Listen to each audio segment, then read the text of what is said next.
You are not your political ideology. You're not left-wing, you're not right-wing, you're not a liberal, you're not a conservative, you're not a Republican, you're not a Democrat, you're not a libertarian. People are not politics. People are people. And the reason I say this is that people change. People grow, people learn, people adjust their principles. People have squishy, meandering loyalties based off of their own personal morals and ethics. Politics and parties stick to principles. Politics and parties stick by these regulations and rules that they will follow until the end of time. And it takes forever for you to be able to adjust or update those, unless something radical happens, in which case you start meandering into extremism, and that's never good. We've gotten into this epidemic of identifying ourselves according to our political beliefs. Just because I happen to say something that's reasonable or nice, I get called a liberal or a snowflake. If I say something that doesn't fit someone's perspective of what a progressive or what a left-leaning person should be, then I'll get called a traitor or a conservative or, not liberal enough. The problem is that these groups, these in-groups, have turned into football teams.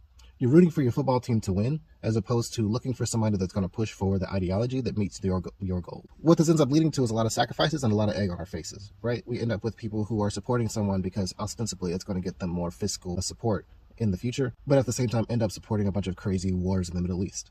You want to end up with people who want to support economic and social change, but end up with a lot of other baggage that includes things like more policing.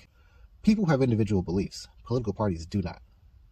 So when you talk to people, think about them as a person. Think about a person separated from the entity that is whatever political belief that they study, and talk to them about it, right? If you have somebody who's going into a political ideology that you don't understand, no matter what side of the aisle you're on, sit down and talk to them. Be like, hey, what do you actually believe? And if they start spouting off party lines and quips and sound bites and all that other shit, back them up, and be like, look, I don't care about that. What do you actually believe? It might even end up there's not a party out there for you. Because it's a football game, these politicians have gotten very savvy at taking people from these indistinct groups, rounding them up and putting them into one big group. Just say, look, if you keep voting this way, you're going to get everything you ever wished for. It just never works out in anyone's favor if we are allowed to corral all our beliefs into a small pool of representation. And I hate to be the person that says this particular phrase because I've just made a video that is all against this particular thing. This is not without precedent. The founding fathers were all over the place, but one of the things that they were pretty closely aligned with was this belief that there probably shouldn't be political parties.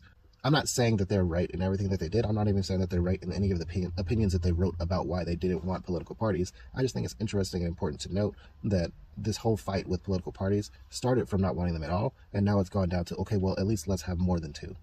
So at the end of the day, there's two things I want you to take from this. One, you should be trying to break political parties. Try and find a new way to represent yourself politically that doesn't require extreme loyalty and can just allow flexible representation.